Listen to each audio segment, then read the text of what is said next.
You may be taking the right supplements, doing the best protocols, taking the best medications, and have taken the best diagnostic tests, and you're still not getting better. Why? Because your mind might be holding the emergency brake. And today, we're going to talk about how to release it.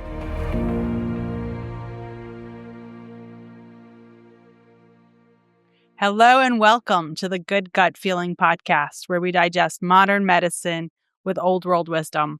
This is Dr. Alexandra Shostina, and I'm the host for your weekly podcast. And today we are going to jump into a really exciting topic, a topic that I've touched on in the past because I see this so often. I see so many people come into my practice and feel stuck, feel like they're not getting better, feel like they've tried everything. And unfortunately, I am often the last stop. And I really wish people would start earlier because it's easier, but it's still not too late. So today we're going to talk about why you are not healing. The 3 main mindset blocks that I have seen that prevent someone from reaching their health goals. Number 1, you are not believing that you can heal. It is not about how sick you are, how many medications you are, how many things you've tried. I have seen people who are more sick than you can imagine. I have had patients who I was worried I was going to have to call 911 while they're still in my office because I wasn't sure if they were stable to even walk home. And that specific patient I'm talking about did well. And he got off his medications and he lived a great life. And I have seen other very, very severe patients do very well. And unfortunately, I've also seen some people who had mild symptoms. Could be bloating, could be gas, could be a little constipation. It could be what you're experiencing. And some of them got better and some of them didn't get better. So I learned that it's not the severity of the disease. So if you're feeling very sick, it doesn't mean that you're not going to get better. It has to do with believing that you can get better. So the number 1 roadblock is not believing that you can heal. If you don't believe that healing is possible for you, your body listens to your mind and you will achieve what you program your body to believe. So if right now you are thinking, what can I do? I have been through 1 doctor, 2 doctors, 3 doctors, 10 doctors.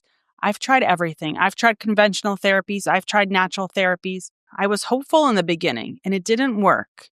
You may feel, I don't know how to make myself believe, but you can. Because that is the first stop. If you start doing the physical things and going to doctors and changing your regimens and starting new regimens and doing everything by the book and more, if you still believe you can heal, you may really have a hard time. If you've done everything by the book and you've tried going to so many different specialists, the top specialists, traveling, the best supplements, the best medications, the best procedures, if you're still doing that and you still don't believe you can heal, you may be wasting your time because the first step is fixing that mindset. And yes, it's possible. In fact, it's doable. And I'm going to tell you how you can do it. First, let's talk about why this is so important. Positive thinking is not just lying to yourself. It's not just imagining. It's really internalizing that belief. And why is that important? Because our brain speaks to our body. Our negative experiences create thoughts. Our thoughts create emotions. And our emotions impact directly onto our body. Depending on what our emotion is, it can affect different parts of our body. So for example, if we are afraid, it could affect the kidneys or any part of the body that's affected by the kidney meridian. So our emotions are very much related to different parts of our body, different meridians or channels of energy in traditional Chinese medicine that are related to the organs. So if we have a belief system that's negative, that belief system creates emotions. Those emotions impact our body on a cellular level. Well, we can shift that. So once we shift our belief system, the positive emotions follow. Because if I believe things are bad, then I'm going to be stressed. And if I'm stressed, then I'm going to be in fight or flight mode. And if I'm in fight or flight mode, well, my nervous system is activated. And if my nervous system is activated, then my body goes into inflammatory mode. So we can shift it. Ask yourself, do I really believe that I can heal? Before you take any action, ask yourself, do I really believe I can heal? And if the honest answer is no, then that is the first step. Maybe you need help in believing that you can heal, but that changes through mindfulness, through meditation, through belief systems, through positive affirmations. Whatever it takes, the first step is knowing that I can heal. If you've been on this healing journey for a long time, and if you go back for one moment and you ask yourself, do I really, truly believe I can heal? And the answer is no, stop and check in with yourself. The number 2 roadblock that I have seen, which prevents people from healing, is not believing that they are enough. Some people believe that they need more and more doctors and more treatments and more supplements and more tests. Everything has to be perfectly clean, their food, their surroundings, their beauty products. And all those are good things. None of those are bad things, right? We want to eat clean. We want to eat the right foods. But I need to know that what I already have is enough. Because if I can't get the supplement because it's out of stock somewhere, does that mean I should be sick? No, because what I have is already enough. And anything I can get is already enough. And I have enough tools to heal. And my body is strong enough to heal. And all I really need to do is balance my body. Because it's ultimately balance which creates health. If you look at any traditional model, either extreme is not good. In traditional Chinese medicine, you don't want to be too cold, you don't want to be too hot. Neither is good. So if you're too cool, you're going to eat warming foods. If you are too warm, you're going to eat cooling foods because ultimately it's the balance in the body that creates health. When your body's in a state of balance, it just creates health automatically. So anything that you really need is just to bring your body back to balance, meaning your body is enough. It just needs to be realigned. So what happens? You eat something wrong once in a while and you forget your supplement, or you didn't get a chance to work out, or your meditation wasn't focused. It's okay. It's not the time to beat yourself up or to think you need perfection for healing, because it all comes down to you are enough. So if my body's enough and my body's not perfect and I'm not perfect, but it's enough, then it's okay because I can still heal despite my imperfections. A lot of times what happens is people mess up, they miss a dose, they eat the wrong food, and then they go into guilt and shame mode. And that guilt and shame mode takes them completely off track. And now they had a self-fulfilling prophecy. I did something wrong, I'm messed up, and now my body can't heal. But no, that is the time to shift back, to check back in yourself and know that your body is enough.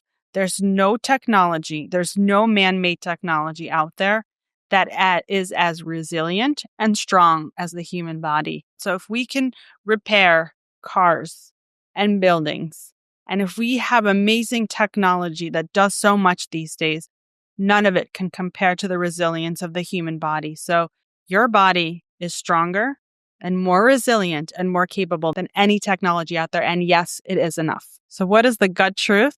You don't need to heal by being perfect. You heal by being whole, and that is enough. So you can say to yourself, I am enough, even in this messy place and even in this imperfect place. I am enough, I am whole, and I can heal. Because healing happens in the nervous system first, and the nervous system needs healing, not pressure. The number 3 roadblock I've spoken about in the past is not being fully committed. But I want to add to that. It's not that you're stuck because you're not committed. You're stuck because you're scared, and your fear keeps you from feeling fully committed. This is what I see over and over again. I used to question, I never understood when people would come to me really sick or really desperate. They'd tell me they really want to get better. But when I tell them some things to do, they just don't want to do it. Some of them don't want to give up their soda, and some of them just don't want to waste their money. And that doesn't come from just being lazy or not committed. It comes from being afraid to fail. Because if I knew that I was going to be successful in my health, if I was so sure, all of it would be worth it, right? I'm sure you may be thinking, it's definitely worth all this trouble, all this work, all this investment, all this effort, but maybe you're still not doing it. And that comes from a fear of failure for many people. So many people don't fully invest themselves. And it's not only in their health, it's in their relationships, it's in their careers. Because if I invest 100% and I don't get my goal, then maybe I am the failure. But if I just give it 50% or 60% or 80% or 95%, but I just don't go all the way, then it could just be that I just didn't do enough. I could blame it on the pizza that I ate or the visit that I missed or the supplement I didn't take. And now it's not me anymore. That kind of fear is paralyzing. But guess what? If I can be vulnerable with myself and say, I'm going all in and I'm going to do everything, because at the end, I will know that there's nothing else I can do and I have no regrets. Most of the time, those are success stories, whether it is personal or professional or in health. But it takes a lot of vulnerability to say, I'm willing to go all in. But vulnerability, that's where the miracle starts. That's where the blessings come in, because real healing requires emotional courage. You have to be willing to believe again, to try again, to fail again, and to ultimately succeed. Because healing is not just a protocol, it's a returning to yourself. And that's not just physical, that's deeply personal, emotional, and requires courage. So here's the shift in mindset. It's not what if I try and fail. It's what if I never give myself the chance to succeed. So remember, you're not broken. You just may be a little out of balance or a little blocked. And the blocks aren't in your body. They're not in your gut. They're in your belief system. So stop looking for the next thing and start looking forward and start looking inside. You may not be able to control every physical symptom at first, but you can control your mindset. When your mind believes in healing, your body's going to follow. Thank you for listening. If you like what you've heard, please find us on wholegut.com, share with a friend, subscribe, stay healthy, stay gutsy, and I look forward to seeing you all next week.